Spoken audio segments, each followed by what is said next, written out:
આપણે બનાવવાના છે ઢાબા સ્ટાઇલથી ચણાની દાળ। તમને ખાવાની ખૂબ જ મજા પડશે અને ગરમીમાં કંઈ શાક ના હોય તો આ દાળ ચોક્કસથી બનાવજો, બધા હોંશે હોંશે ખાશે। 1 કપ ચણાની દાળને 2 કલાક પહેલાં પલાળી દીધી હતી। હવે આપણે ધોઈને કુકરમાં એડ કરવાની છે 2 કપ પાણી સાથે મીઠું, હળદર અને થોડુંક તેલ નાખીને કુકરનું ઢાંકણ બંધ કરી અને 3 સીટી વગાડી લેવાની છે। 3 સીટી વાગી જાય, કુકર ઠંડુ થઈ ગયું છે, દાળ પણ સરસ બફાઈ ગઈ છે।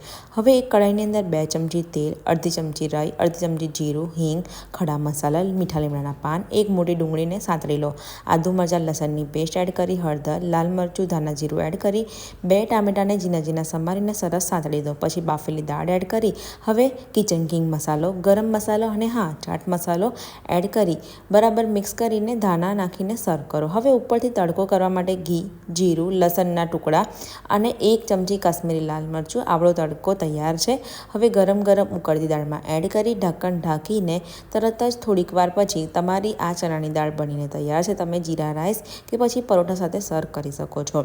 વિડીયો ગમ્યો હોય તો લાઇક કરજો, શેર કરજો અને ગુજરાતી કિચન યુટ્યુબ ચેનલને સબસ્ક્રાઈબ કરવાનું બિલકુલ ના ભૂલતા।